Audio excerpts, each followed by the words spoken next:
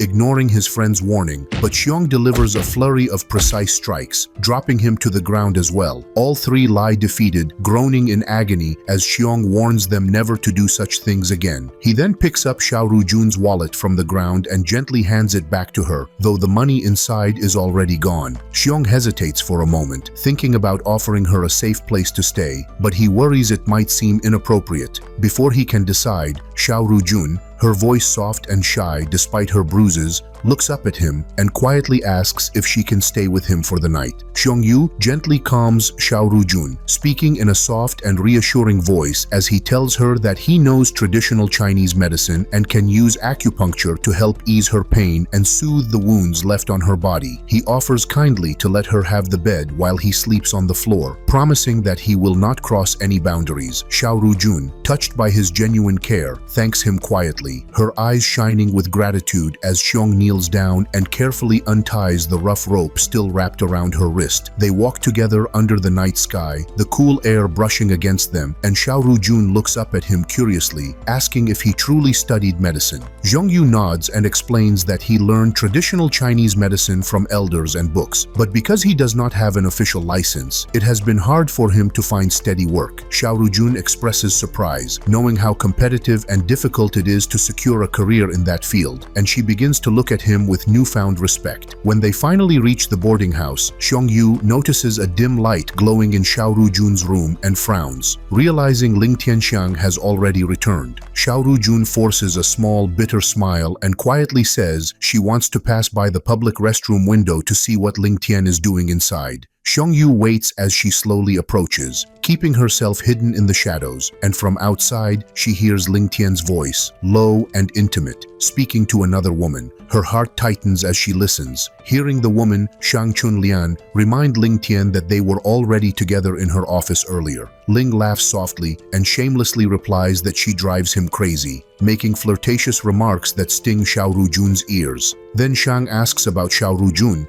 and Ling cruelly calls her a bitch, claiming she had an affair with Xiong-yu. He even says that he broke up with her because of that lie, twisting the truth. Shang Chunlian, unaware she is being deceived, expresses her love for him, and Ling responds with equal affection, promising things Xiao Rujun now knows are meaningless.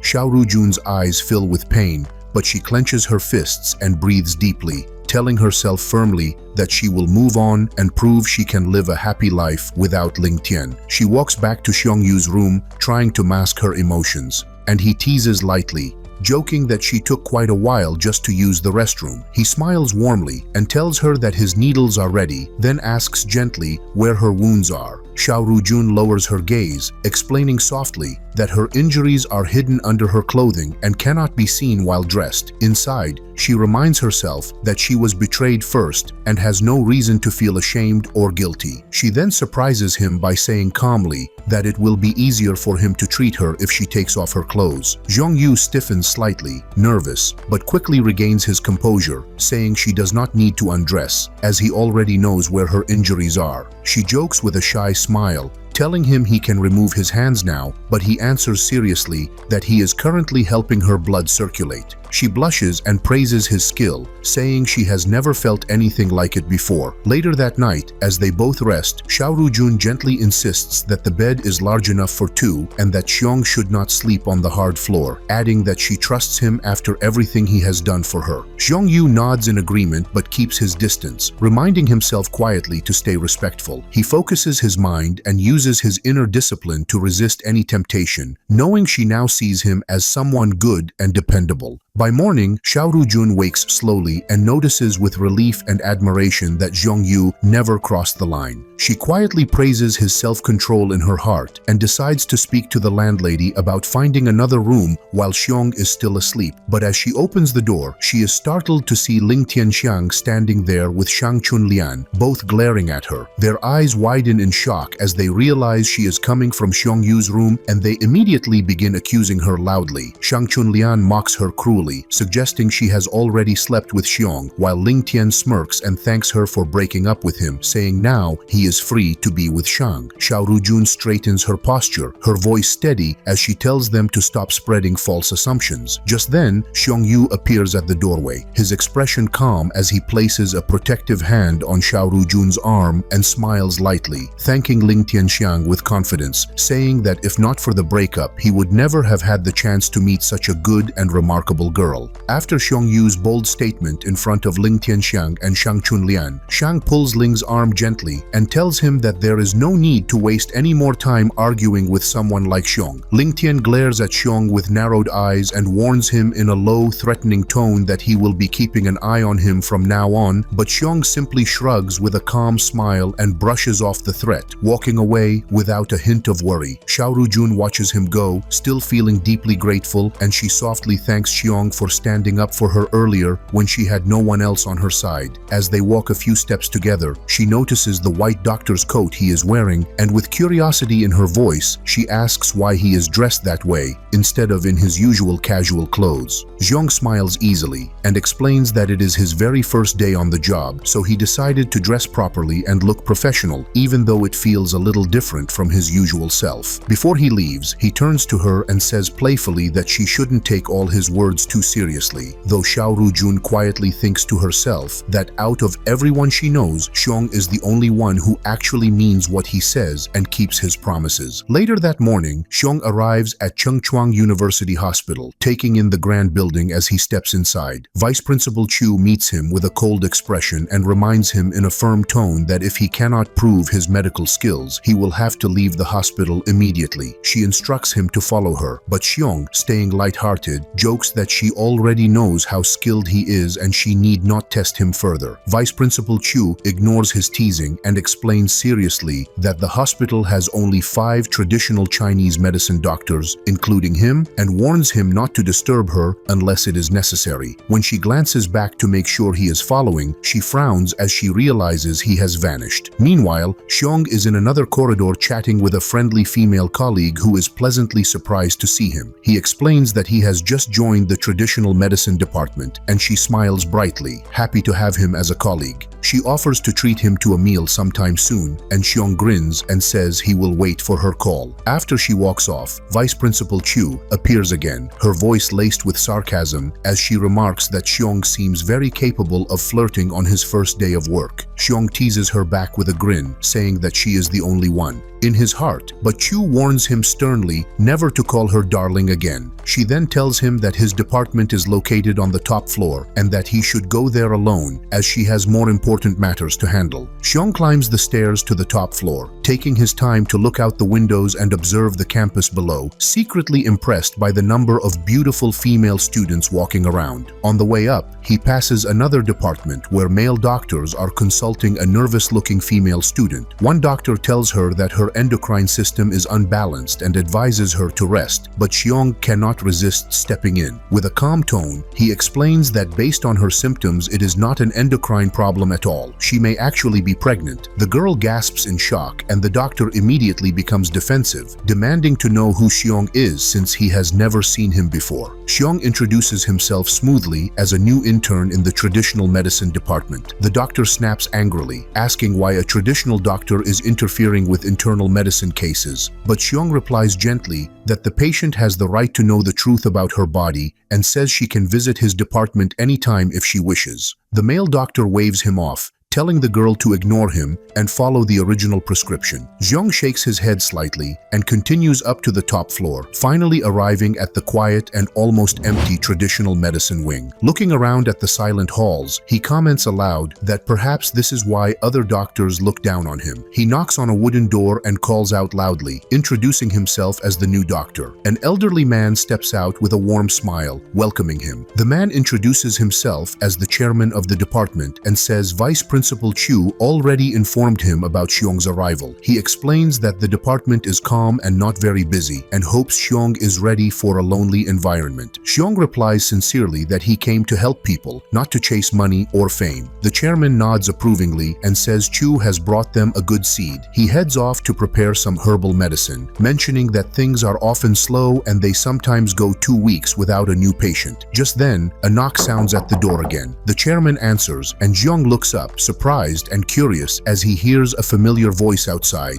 2 young girls step into the room and politely ask if there is a doctor named Dr. Shyong, explaining that they made an appointment to see him. At the start of the day, the department chairman is genuinely surprised to see that Shyong Yu, an intern who has only just begun his first day, already has a female patient seeking his help, and he quickly steps forward to welcome the 2 young women before politely guiding them toward Shyong. One of the girls, still looking nervous, asks Shyong what exactly he meant earlier during the internal medicine check when he spoke to her in front of the other doctor. Shyong meets her gaze calmly and asks if she truly wants to hear the truth, warning her that it might not match what she's been told before. When she nods firmly, saying she wants honesty, Shyong gently reminds her that no one in the world knows her body better than herself and that she should trust what she feels. The girl hesitates and then softly says that Dr. Lee gave her a completely different diagnosis. Shyong shrugs and replies that if she has so much faith in Dr. Lee, then she shouldn't have come to him at all, and he turns his back to work on some notes. The girl quickly apologizes, but her friend Han An becomes irritated, snapping that they will file a complaint against him. Shyong doesn't flinch. Instead, he calmly tells her to go ahead and do as she pleases, even thinking to himself that such complaints might ironically draw more attention to traditional Chinese medicine and help rebuild its reputation in the university hospital. About 15 minutes later, Shyong is suddenly called to the front desk by receptionist Jin, who holds out a formal complaint letter with a cold expression. She says he must pay a 1,000 yuan penalty, sign a warning letter, and apologize to the complainant if he wants the issue to go away. Shyong questions why she is so quick to assume the complaint is true without even asking for his explanation, but Jin, too busy scrolling through her phone, dismisses him with a bored tone. Shyong senses that she is the type who has grown used to her position and misuses her authority, so he warns her that she is being unprofessional and says plainly that he will file a complaint against her as well. Jin smirks, leans back in her chair, and confidently reveals that Principal Mi is her sister, implying that no complaint against her will ever succeed. Deciding not to argue further, Shyong softens his tone and says perhaps they can talk calmly, but Jin laughs and asks if he is pretending to be humble now. Shyong smiles faintly, telling her that instead of arguing, he actually has a gift for her. Before she can react, he suddenly reaches into the pocket of her lab coat. Jin's eyes widen as she assumes he is pulling out a love letter, but her surprise deepens when he instead hands her a small dose of medicine and quietly says she is unwell and that this will help her. Furious and embarrassed, Jin denies being sick and calls him crazy, but Shyong remains calm, explaining that her recent mood swings, irritability, and sudden aggression are early signs of a serious internal disorder. As if to prove him right, Jin suddenly clutches her chest in pain, her face paling as a wave of dizziness hits her. Shyong quickly tells her that her condition is worsening and urges her to let him treat her with acupuncture immediately before it becomes critical. He assures her that he didn't want to argue earlier because stress would only make her condition worse, but now, for her own safety, she must allow him to help.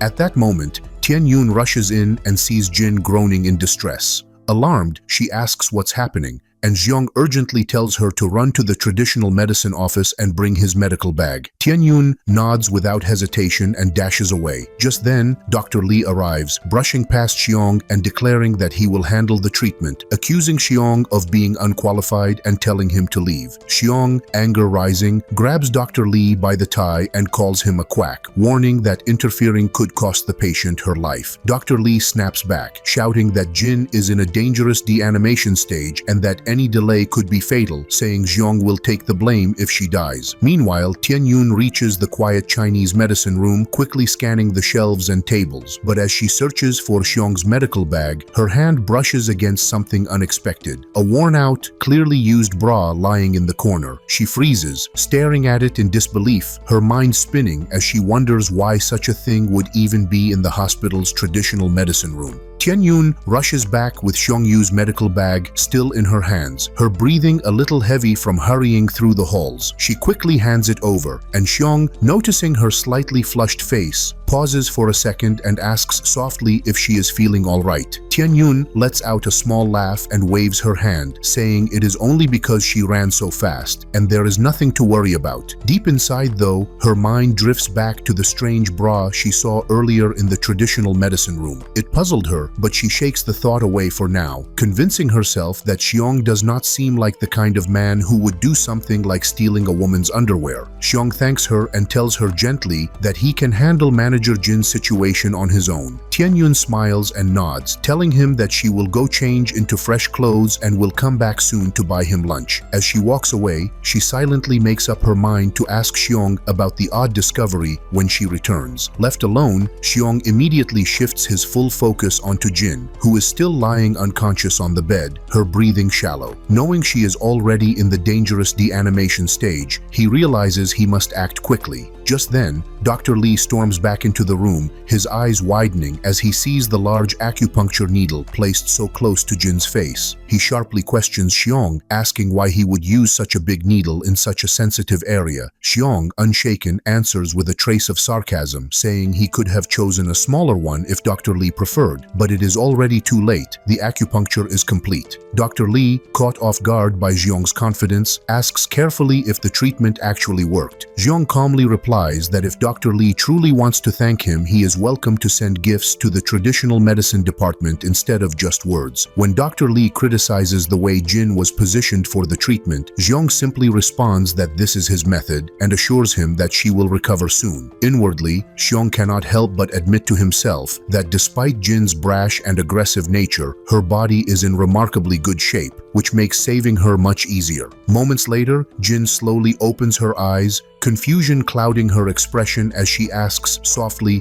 where she is. Still groggy, she assumes it was Dr. Lee who saved her, and he says nothing. To correct her assumption, Jin thanks him sincerely, but then vows angrily that she will never forgive Xiong Yu. Dr. Lee smirks with satisfaction, promising Jin that he will make sure Xiong loses face in the hospital soon. Holding her chest carefully, Jin announces that she is taking the rest of the day off and slowly walks away, still looking pale. Xiong watches her leave, a thoughtful look in his eyes, wondering quietly if incidents like this will finally make people see the true value of traditional medicine. He lets out a soft sigh, deciding that for now, he should find Tianyun and join her for the promised lunch. But before he can take even a single step toward the door, he hears a familiar, gentle voice calling his name. Turning around, Xiong sees Tianlin, the same girl he once rescued from the female dormitory, standing in the doorway. She steps in shyly, explaining that she heard he is now working at the school hospital and came to see him. Xiong immediately notices she still looks pale and tired, and with concern in his voice, he invites her into the traditional medicine office for a proper examination. He takes her wrist and carefully checks her pulse, frowning slightly as he quickly detects unusual signs: excessive drinking, smoking, and a lack of proper sleep. Surprised, he asks her directly what she does every night, and Tianlin, wide-eyed at his accuracy, admits she cannot hide anything from him. Her voice trembles as she confesses that she has been working as a sommelier in a karaoke bar for 2 years. At first, she explains she did it out of love, giving all her hard-earned money to her struggling boyfriend, only to later discover he was cheating on her and spending her money on someone else. She left him,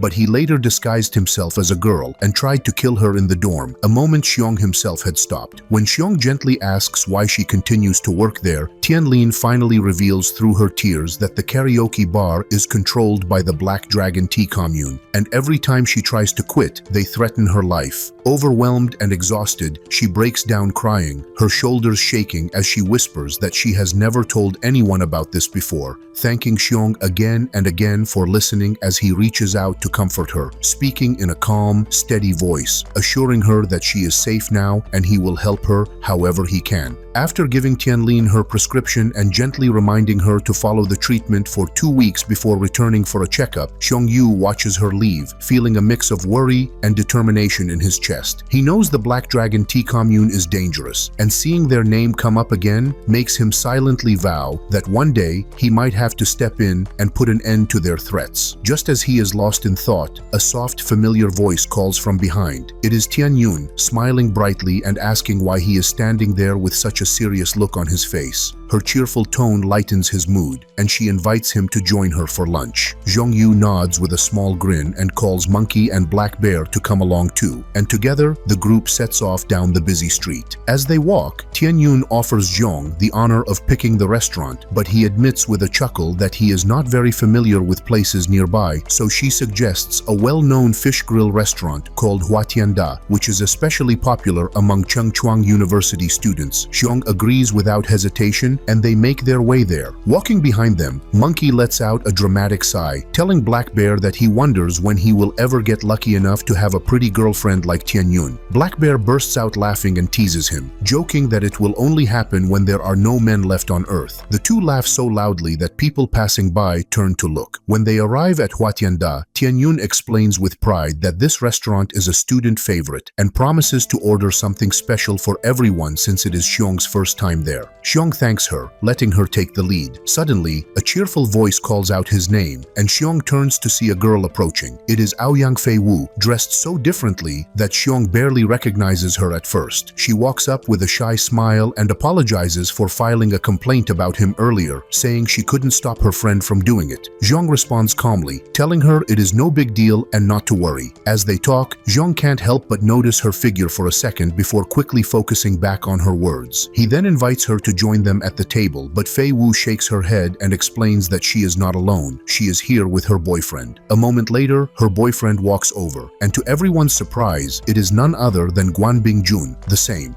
Taekwondo fighter Shyong had humiliated before. Fei Wu's eyes widen as she realizes the two men know each other. Shyong, however, stays calm and simply says it was just a small misunderstanding in the past. He promises Fei Wu that they can talk about her health another day, and she nods, embarrassed. Watching quietly, Tianyun leans closer to Shyong and whispers if Guan is a member of the university's Taekwondo club. Shyong nods casually, saying it was nothing serious, but Monkey and Black Bear can't help themselves and immediately jump in, saying loudly that it was definitely not minor. Monkey even laughs and points out Guan's face, joking that it still looks like a masterpiece thanks to Shyong's fists. Hearing this, Tianyun begins to suspect that Shyong's martial arts skills are much stronger than he lets on. Shyong humbly waves off the praise, but Monkey and Black Bear remind him that he promised to teach them martial arts, and Black Bear jokingly says that when they learn, they will go hit Guan's weak spot again. Nearby, Guan Bingjun's face reddens with anger,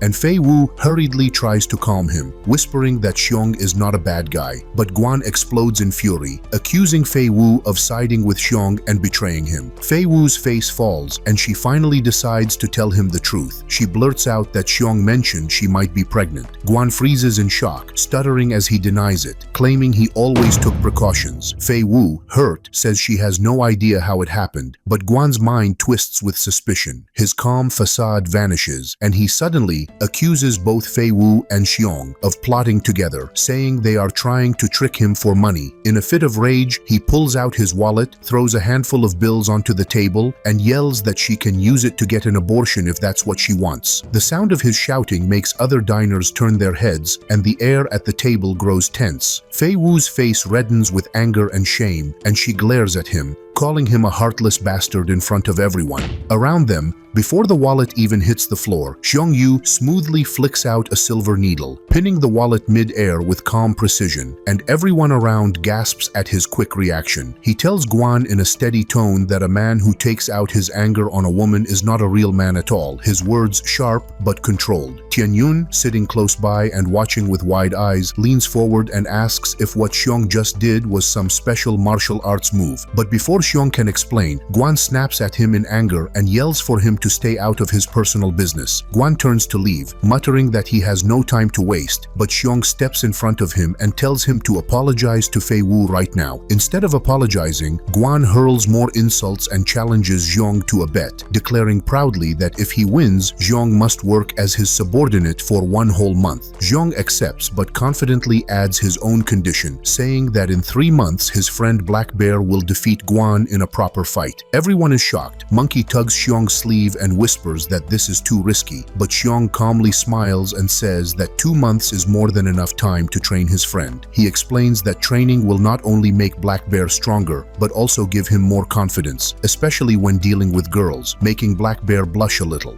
Guan, full of arrogance, laughs and says he will enjoy watching them fail miserably, then storms out of the restaurant still fuming. Later, Xiong checks on Fei Wu, who is pale and shaky, and softly asks if she is all right. She nervously asks if she is truly pregnant, and Xiong confirms gently, but advises her not to make rash decisions, offering to help her find safer ways to handle it. Fei Wu thanks him with a trembling voice and walks out, still deep in thought. Black Bear watches her go and shyly admits to Xiong that he likes her, which makes Xiong laugh warmly and tease him just like old times, promising to help him meet her again in the future. After finishing the meal, Black Bear groans loudly that even though Tianyun invited them, he somehow ends up paying, and at the counter, his frustration grows when they are told to also pay for the broken wall, raising the total bill to 2,400 yuan. As they leave, Tianyun asks Monkey if Shyong was always mischievous, and Monkey laughs and says Shyong loved teasing girls and was scolded all the time in his childhood. Tianyun then quietly wonders about the bra she found earlier in his bag, suspecting if Shyong might have taken it, but just then, Shyong arrives, smiling, and insists he was a good boy. Black Bear suddenly reveals an old embarrassing memory. When Shyong was only 10, he kissed a 12-year-old widow in their village. Tianyun gasps and questions Shyong's taste, but Shyong explains softly that the girl had been forced into marriage with an old man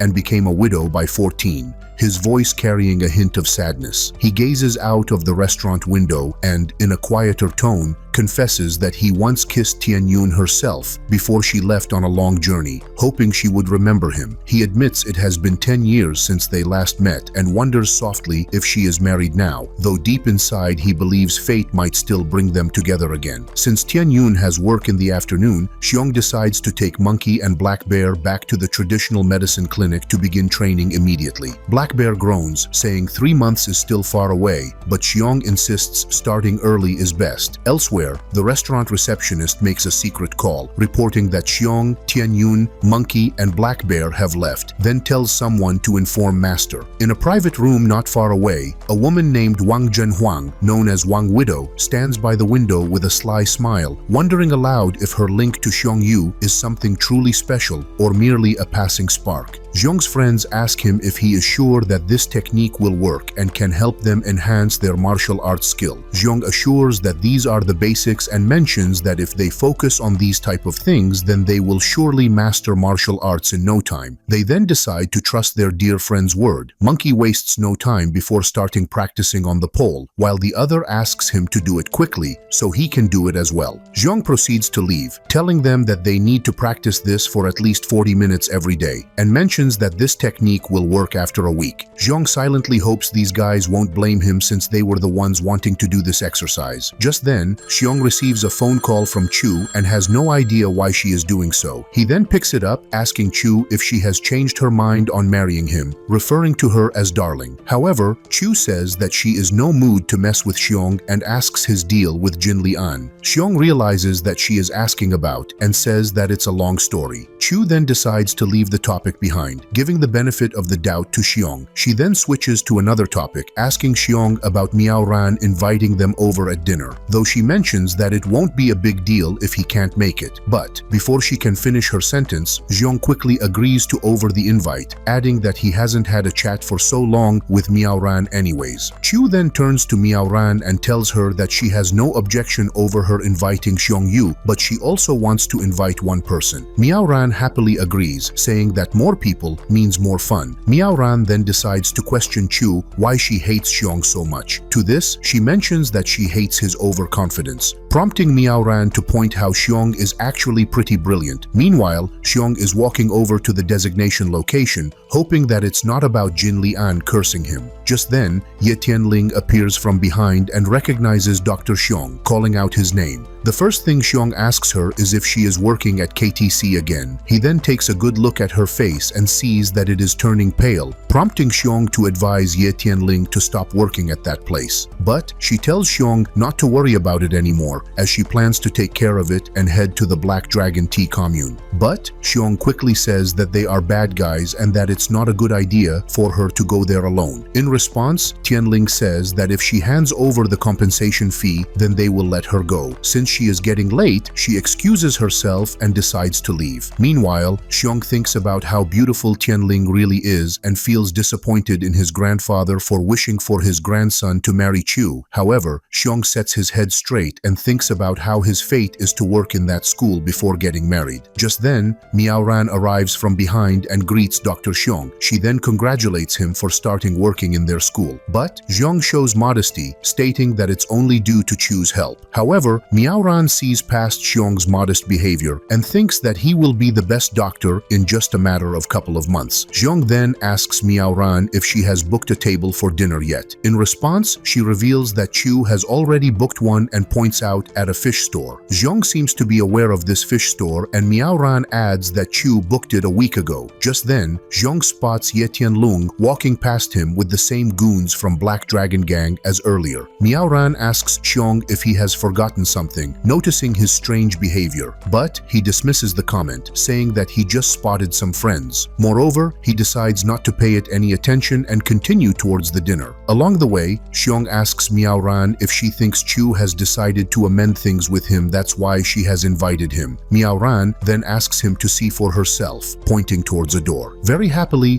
Shyong opens the door, thinking Chu might be waiting for him, but there appears to be Teng Yun present there. The dinner soon begins and everyone is sitting around the table, awkwardly, with no one talking to each other. Seeing this, Miaoran tries to change the atmosphere by reminding that they are all familiar with each other, but nothing happens. So, she decides to be the silence breaker and begins talking with Chu. She tells Chu how Director Long is a very busy person, asking why she would invite him over to a casual dinner. In response, Chu mentions that this VIP room is quite hard to book, but due to Long's various networks, they were able to find place in this room. Thereafter, Director Long tries to showcase his modesty, stating that he didn't try very hard to get this place and that he doesn't mind doing things for Chu. He then turns his attention to Miaoran and asks about his choice of food. Although the three of them haven't started yet, Shyong has already emptied each and every one of the bowls. Moreover, he mentions that the food was just okay. Deciding to make use of the situation, Teng Yun tells Shyong that he can even take the dishes away if he likes the food that much, adding that this will probably be the last time he will get to eat such lavish food. Shyong, instead of getting angry, agrees with Teng Yun and even packs the dishes in a sack, prompting Teng Yun to express anger. Even Chu speaks up, asking Shyong what he is doing, but he asks them not to blame him, explaining that he already gives 300 out of his salary for the rent and barely is left with any money. This causes Chu to think that Shyong is asking for more money, but Shyong mentions that it's really difficult living in a 30-meter square room.